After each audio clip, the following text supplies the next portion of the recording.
నమస్తే అండి. ముందుగా అందరికీ శ్రీ సింహాచల లక్ష్మీ నరసింహస్వామి వారి ఆశీస్సులు ఉండాలని మనస్ఫూర్తిగా కోరుకుంటూ ఈరోజు వీడియోను ప్రారంభిస్తున్నాను. ఈరోజు మనం సింహాచల లక్ష్మీ నరసింహస్వామి వారి గిరి ప్రదక్షిణ మరియు స్థల పురాణం గురించి తెలుసుకుందాము. వీడియోను పూర్తిగా చూడండి.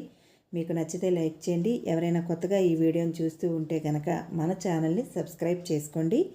ఇక శ్రీ సింహాచల లక్ష్మీ నరసింహస్వామి వారి గిరి ప్రదక్షిణ విషయానికి వస్తే గనక ప్రతి సంవత్సరం ఆషాఢ శుద్ధ పౌర్ణమి రోజున ఈ ప్రదక్షిణ ప్రారంభమవుతుంది. ఈ సంవత్సరం జూలై 9వ తేదీ అంటే నిన్న గిరి ప్రదక్షిణ చేయటం జరిగింది. ఇక ఈ గిరి ప్రదక్షిణ దిగువ పావంచాలలో మొదలై తిరిగి అక్కడే ముగుస్తుంది. గిరి ప్రదక్షిణతో పాటు స్వామివారిని దర్శనం చేసుకోవాలనుకునే భక్తులు కొండపైకి వెళ్ళి స్వామివారి దర్శనం కూడా చేసుకుంటూ ఉంటారు.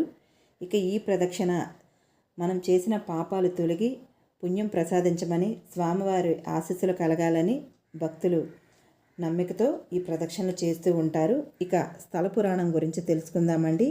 సింహాచలం చరిత్ర ఆధారాలతో సహా 11వ శతాబ్దం వరకు కనిపిస్తుంది. కానీ భారత ఇతిహాసాల ప్రకారం ఇది ఇంకా పురాతనమైనదై ఉండవచ్చు. సింహాచలం అంటే సింహం పర్వతం అని అర్థం.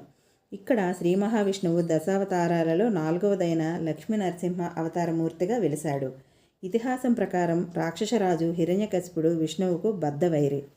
తన కుమారుడైన ప్రహ్లాదుడు పుట్టుకతోనే విష్ణు భక్తుడు. అనేక విధాల ప్రయత్నించి కుమారుడిని విష్ణు విముక్తుడిని చేయాలని చాలా ప్రయత్నం చేస్తాడు హిరణ్యకశిపుడు. చివరికి చంపటానికి కూడా ప్రయత్నిస్తాడు. కానీ ప్రతిసారి ప్రహ్లాదుడిని విష్ణుమూర్తి రక్షిస్తూ ఉంటాడు. విసిగిపోయిన హిరణ్యకశిపుడు విష్ణువు సర్వాంతర్యామి అని చెబుతున్నావు కదా, ఏది ఈ స్తంభంలో ఉన్నాడా నీ శ్రీహరి, చూపించు అని స్తంభాన్ని పగలగొడతాడు. విష్ణువు నరసింహస్వామిగా స్తంభాన్ని చీల్చుకొని బయటికి వచ్చి హిరణ్యకశిపుడిని సంహరించి ప్రహ్లాదుడిని రక్షిస్తాడు. స్థల పురాణం ప్రకారం ప్రహ్లాదుడు ఇక్కడ మొట్టమొదటిగా నరసింహస్వామి వారి విగ్రహాన్ని ఆరాధించాడు. ఆ తరువాతి కాలంలో చంద్రవంశానికి చెందిన పురారవుడు అనే రాజు విమానం మీద వెళుతూ ఉండగా ఈ స్థలానికి ఉన్న అత్యంత ప్రశస్తమైన శక్తి ప్రభావం వల్ల పురారవుడి పుష్పక విమానం క్రిందకు ఆకర్షించబడుతుంది. అతడికి పుట్టలో కప్పబడి ఉన్న వరాహ లక్ష్మీ నరసింహస్వామి దర్శనం ఇస్తాడు. విగ్రహాన్ని సంవత్సర కాలం పాటు చందనంతో కప్పి ఉంచి వైశాఖ శుద్ధ తదియ రోజున మాత్రమే చందనం లేకుండా నిజరూప దర్శనం కలిగేటట్లు చేయమని ఆకాశవాణి పురారవుడికి చెబుతుంది. ఆకాశవాణి పలికిన విధంగానే పురారవుడు నరసింహస్వామి వారిని దేవాలయాన్ని నిర్మిస్తాడు. ఆ సాంప్రదాయం ఇప్పటికీ కొనసాగింపబడుతుంది. స్వామిలోని వేడిని తగ్గించటం కోసమని చందనంతో పూత వేస్తూ ఉంటారు.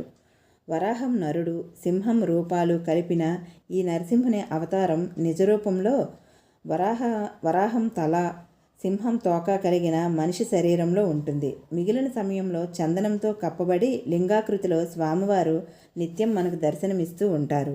ప్రతి సంవత్సరం వచ్చే వైశాఖ శుద్ధ తదియ నాటికి చందనం తీసేసి స్వామివారి నిజరూప దర్శనం కల్పిస్తూ ఉంటారు.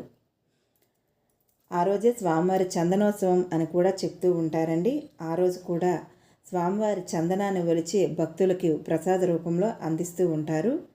ఇదండి నాకు తెలిసిన శ్రీ సింహాచల వరాహ లక్ష్మీ నరసింహస్వామివారి పురాణ గాథ. తప్పులు ఏమైనా ఉంటే మన్నించండి. ఈ వీడియోను పూర్తిగా చూసిన వాళ్ళందరికీ చాలా థ్యాంక్స్ అండి. తిరిగి మరొక మంచి వీడియోతో మళ్ళీ కలుస్తాను. ఇక ఉంటానండి. నమస్తే.